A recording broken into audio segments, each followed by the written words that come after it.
sneak up on you a little bit? Do you feel like all of a sudden it's like work, work, work, work, work, and then you're like, ta-da? It does sneak up on me. I feel like September snuck up on me, like it did a lot of people, but like I don't know. I feel like I've been working on it for so long that it feels weird that it's like, oh, it's actually like about to get released. That's Yeah, like crazy. in a matter of hours. But before we dive into the song, because I'm obsessed with it, I know a lot of people, you are new to a lot of people. So kind of want to get a backstory, how you got started. But I always love starting asking, like, what was the first song you remember falling in love with when you were little?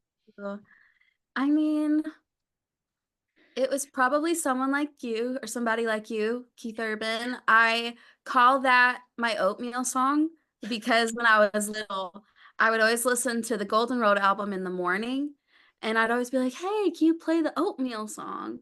And so every time I hear like that banjo lick, the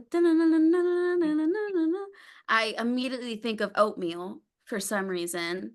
So probably that one. I like that. I'm also a fan of oatmeal. Are you like a Quaker Oats girl? I was like the Dino Eggs girl growing up. Thank you. I tell people about the dino eggs all the time, and they're like, "What are you talking about?" But also the I love the apple Yes. oatmeal in the fall. Yep.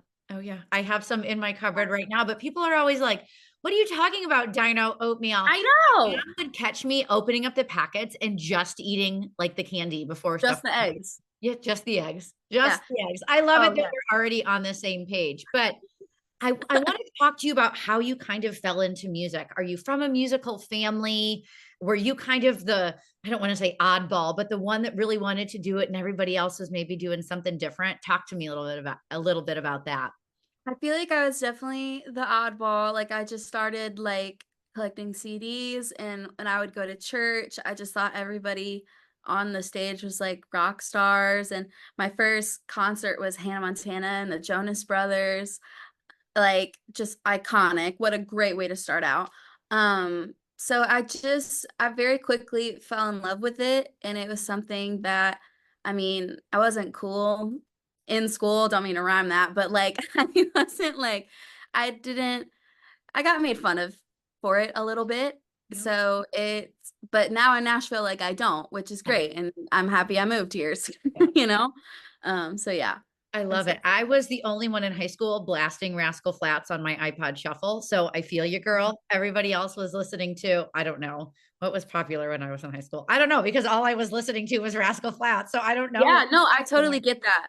And like, I feel like a lot of the kids in my high school listen to like the rap stuff, and I love rap stuff, but like, I don't know, that just like wasn't my thing. And then I didn't make fun of them for me listening to rap. Why'd they have to make fun of me for listening to country? Yeah, I don't I did get made fun of being a 16-year-old enjoying Josh Groban, and my parents do still make fun of me for loving him as much as I do. So That's so funny. it Isn't he in the Polar Express soundtrack? yes, yes, and he did Beauty and the If Beast. you Like, just believe. yeah, I know. I've been a huge Josh Groban fan, but yeah, I feel you, kind of the oddball out. Yeah. The music gene skipped me. My grandmother is a beautiful singer. That whole side of the Oh, family, beautiful. They're in an Irish band. It's great. I had a chorus teacher tell me to maybe try something new, and so here I am. rude. I Okay. know. But I want to talk to you about when you maybe started writing songs. I know you talked that you were, I don't want to say bullied, but like, definitely, Yeah. oh, you do music. When did you start kind of putting pen to paper and starting putting some of those songs down? I think I was like 10, 12, like kind of like at the ripe age of starting middle school. Yeah. Um, is when I was like, I would go to school, I would come home, I would pick up my guitar, and that was kind of my way of just getting through life at that point, like just letting all the feelings out. And I couldn't stop at that point. I just kept going with it. I love it. Was there somebody in your life that really encouraged this? I know for me, doing this whole whatever I'm doing, my dad was always like, you can do it. And, don't let anybody tell you no. Was there someone like that for you in your life? I'll be honest with you, I really the artists that I listened to were that for me. Yeah. Like when I would listen to like Carrie and like Taylor Swift, and I listened to the Chicks and like Keith Urban and stuff.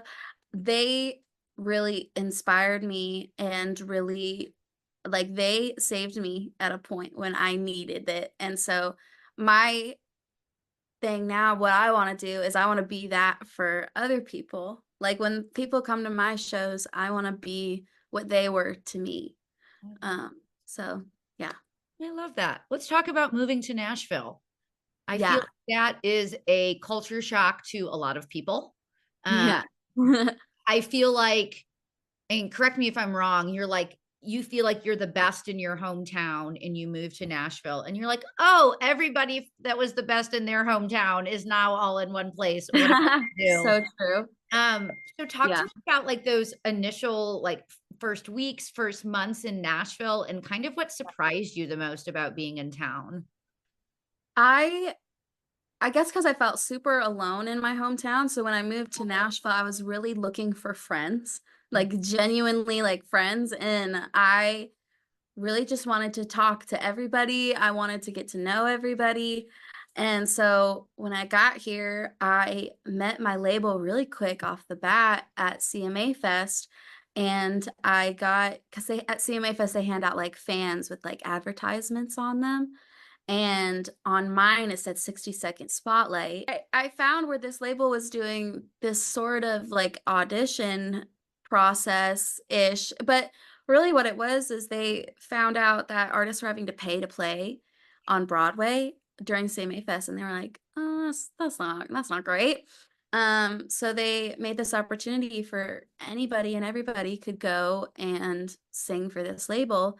So I show up and I'm like, "Hey, I'm Marynn." Like, and I was 17 at the time. I had to be 18, but my argument was that I was 5 days away from being 18. So that kind of I got in and I sang for them and I we started conversation and that whole summer was like music summer camp in a way.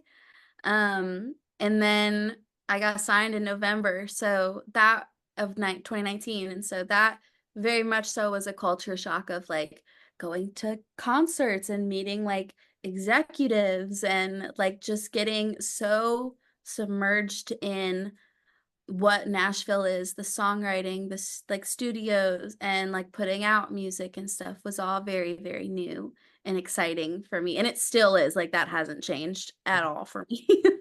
I love it. I want to talk about this resurgence of female powerhouses in country music that you are a part of.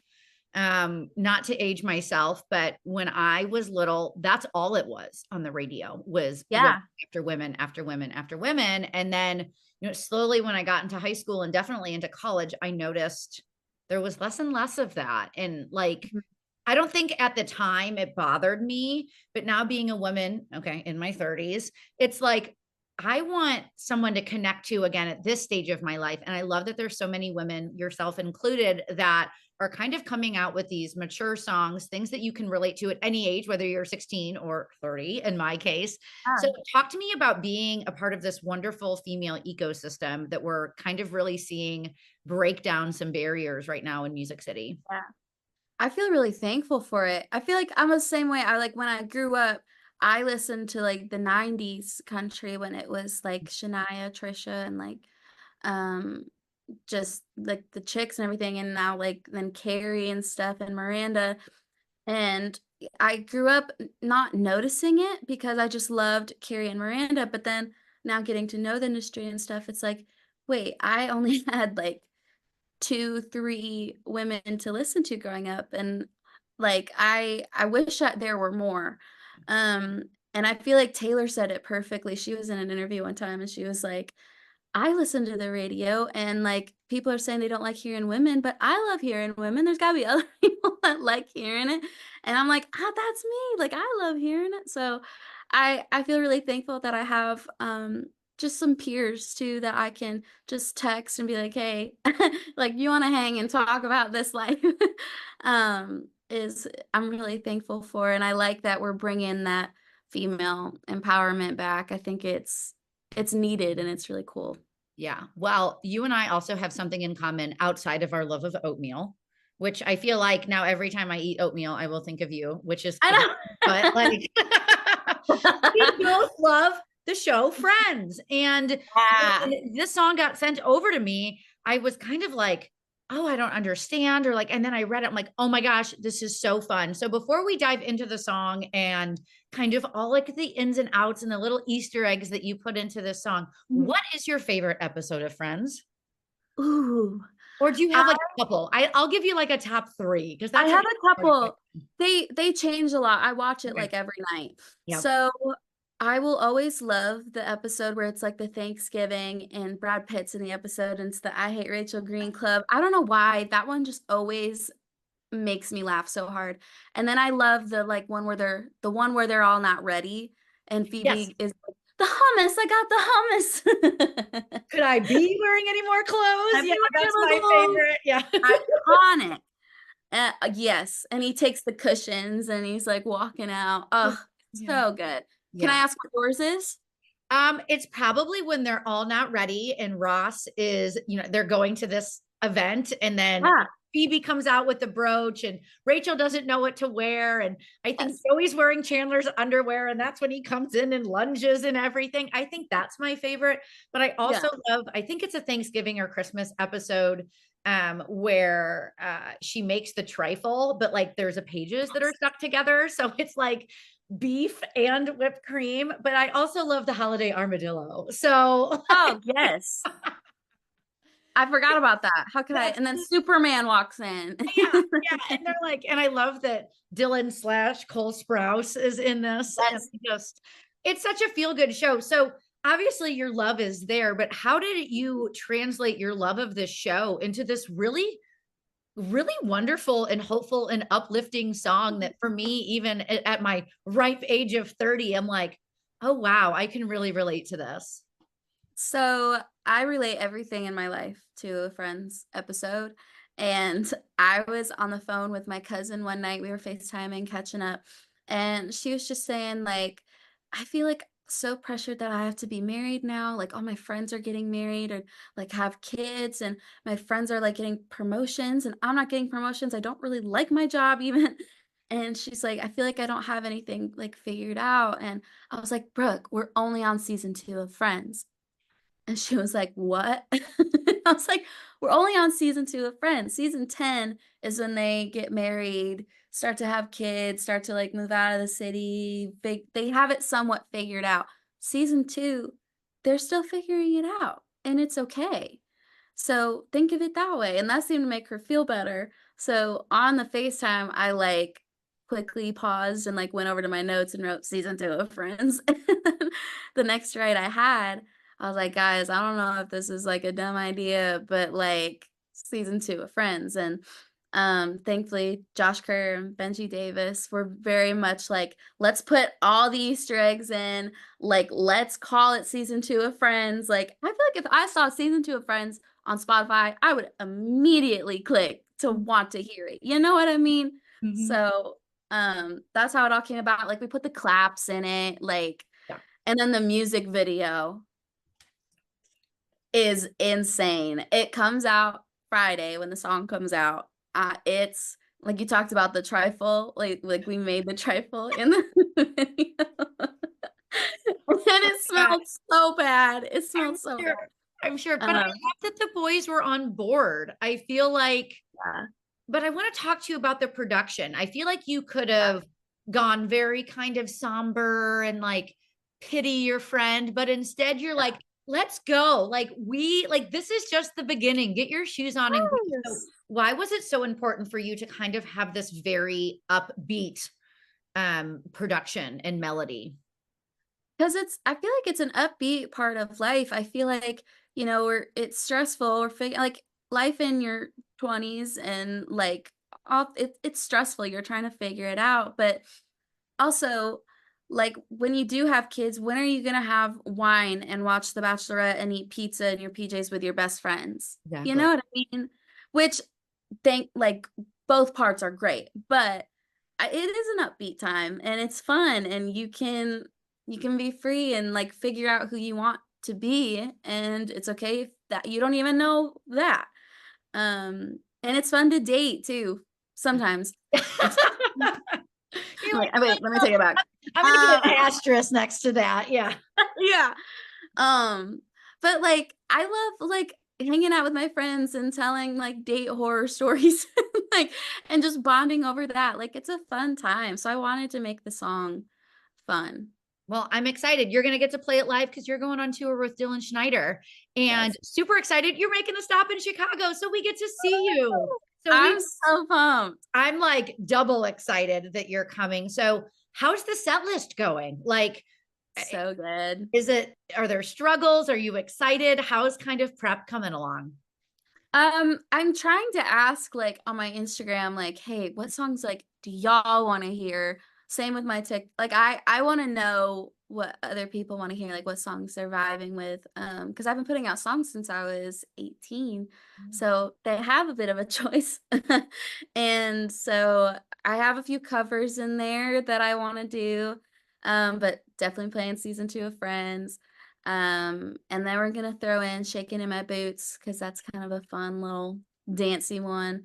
And then some other ones, I and I'll love say it. that. I love it. Well, I'm excited. I will be pleasantly surprised when we are there. But it's Yay. funny, you mentioned September snuck up on us. So I'm like, oh my gosh, Hobby Lobby is already putting out Christmas stuff. That means I need to like change all my decor in my house. But I want to talk Period. about goals for you. You've already done so much this year. Putting out a song in itself, I feel like, is like a huge just you've done it.